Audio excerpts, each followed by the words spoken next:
Alright guys, I saved you a seat. This is a spot at the movies where I review movies. What a title, eh?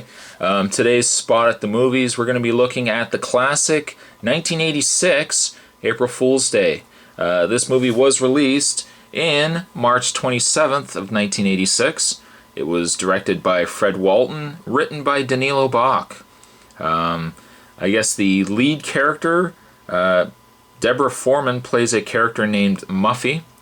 Synopsis of this movie: Muffy plays a, I guess, soon-to-be graduated student at college, and she decides to throw her friends, her 9 friends, a bash at her parents' vacation house. And the house is located on a distant island. You have to actually take a ferry to get to the island. So right off the bat, they set up the formula that once you're on this island with at this house, there's no escape. There is no escape.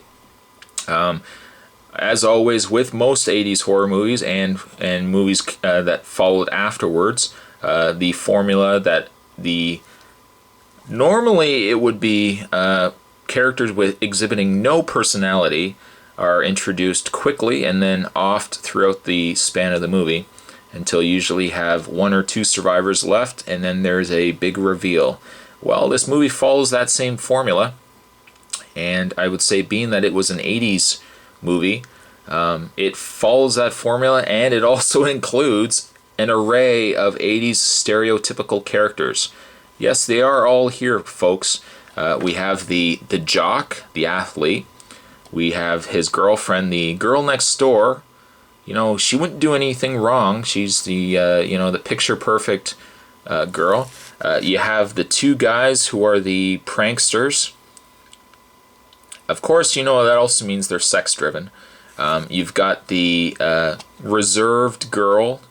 That girl that kind of keeps to herself, wears a cardigan. You know the one I'm talking about. Yeah, she's in it as well. You've got the upper class guy that just doesn't fit in. He makes jokes, nobody laughs. Yeah, he's there too. You've got the girl, the very carefree, free spirit girl that shows off her body, and that's about it. And wrapping up the cast, you've also got the stereotypical 80s white guy character. Yes, the 80s white guy character, known for similar traits as wearing a very long jacket, whether it be blue, green, sometimes black, spiky hair, usually hair that's quite messy, skinny, and not very athletic, or certainly not good at sports. And yet, he's here as well. So they really run the gambit, and they fill the movie with all your typical stereotypical characters. And as I said, throughout the span of the movie, each of the characters off it. The movie does work well on some aspects. Unfortunately, I think what does the movie in on most levels is the writing. While the characters' performances aren't too bad, some of the writing is very cheesy and written in such a way that there's certain points in the movie where you can't help but cringe, and you go, ooh, why would he say that? Nobody would say that. Well, yes, there's moments like that in the movie where you'd be doing that. Good parts of the movie the good aspects is the fact that the setting is pretty good. It's an interesting location. You got a house on an island. Of course, they can't go anywhere, so that sets it up right off the bat. Good premise, I guess, for the most part. But again, like, where the movie I think really suffers is some of the writing.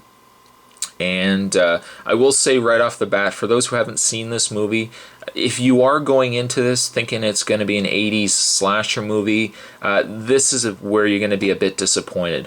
The movie has a certain formula that doesn't really explain itself till the very end, but a lot of the deaths happen off camera, and you really don't see a lot of the deaths, which is unfortunate. When you do see some of the deaths, or at least some of the victims, the makeup effects are pretty good in the movie. They hold up pretty well. But for any diehard 80s fan going into this movie, you're going to be a bit disappointed that a lot of the deaths just aren't shown.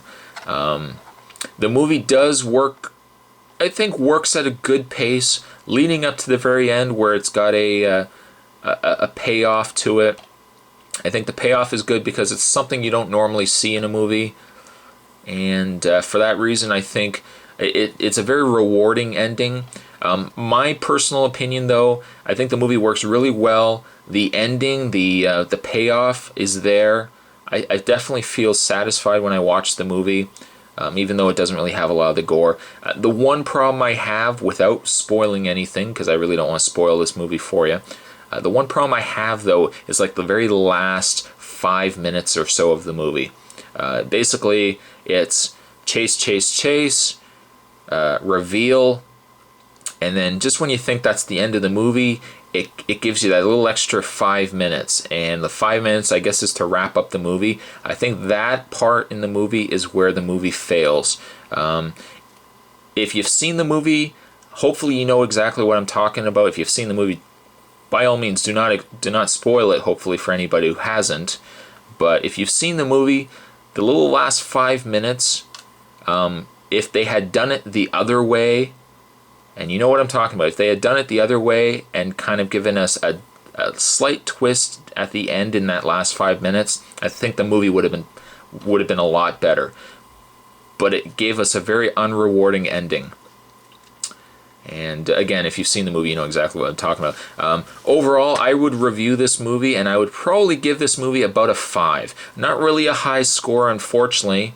And the only reason why is, while the movie does work on most aspects, with the writing, I think, being the poorest, the dialogue, I think really, I mean, even for an 80s movie, I think some of the dialogue is a little poor.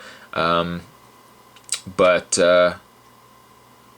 just the fact that the death scenes you don't really see, it's a lot of hype, but there's not really much that it delivers in.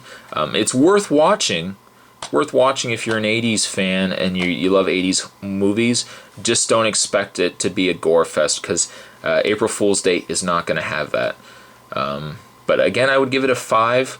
The movie has been remade. It was remade, I think, in about 2005, 2006. That movie was horrible.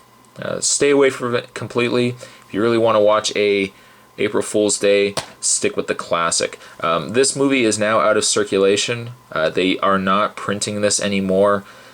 It's possible that they might release this movie later on in a remastered version.